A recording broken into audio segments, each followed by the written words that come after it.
either because of the former or current homeowner that owns most of the property that's burned so far. So we are fairly certain that this was a lightning strike. That's based on actual witnesses who saw a lightning strike right at the top of the mountain, and then just shortly thereafter the fire started. It was late in the day yesterday, which was an added difficulty for us because we had limited hours of daylight to really pull together a good plan and get resources here to work the fire before it got dark.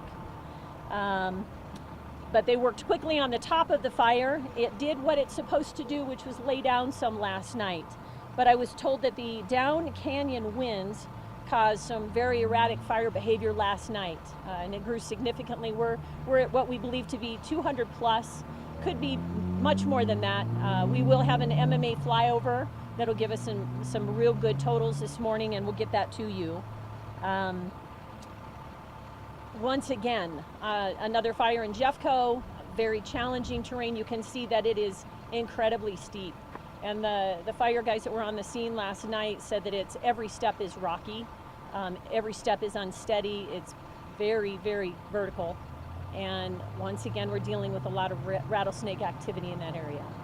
So we have resources on scene this morning to try and kick this thing. We're hoping to have about 75 firefighters and added crew on scene today. We've ordered 2 helicopters, and we'll know soon whether we're going to get the resources that we're asking for. We're hopeful. We're not competing the way that we were a couple of weeks ago, which is a good thing.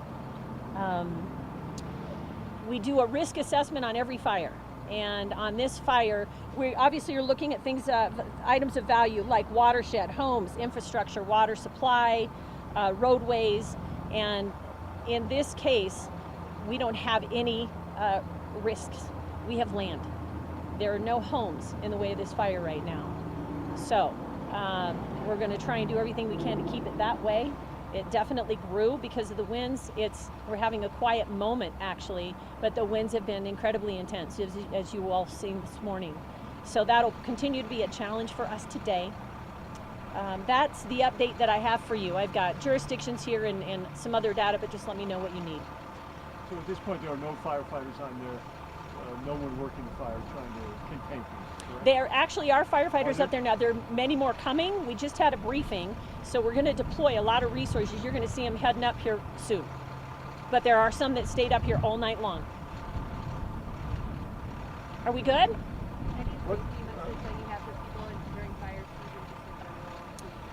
Oddly enough, we went from a fire ban yesterday morning to fire restrictions, which is just a slightly reduced level of restrictions to our community, and it is still dry. One lightning strike caused this fire, so it is still a need to be incredibly cautious with how you use any sort of spark or flame, and report anything that you see.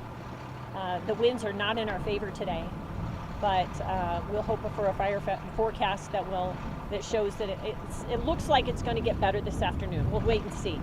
But the message is always to be diligent in Jefferson County and really along the Front Range. It's just dry. Is it hopeful for helicopters to fly over to do suppression? We're very hopeful.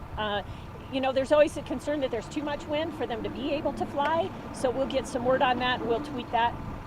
But our hope is that we have 2 helicopters, one from Douglas County and one from the state, and we'll get them up. Because fighting from the ground is really tough. Fighting them from the ground is always tough.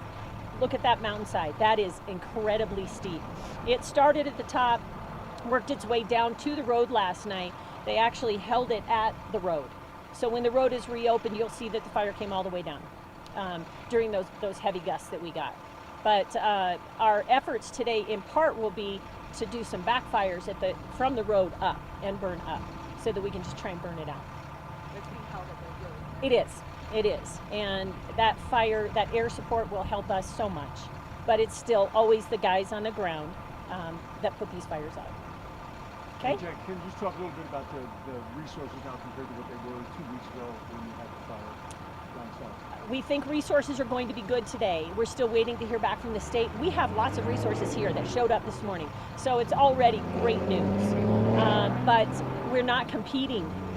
We don't have other large fires along the Front Range, and I hope that stays true all day long so that we can focus on this one, and that will help. Okay, thank you all very much. Thank you. Yep. Good job.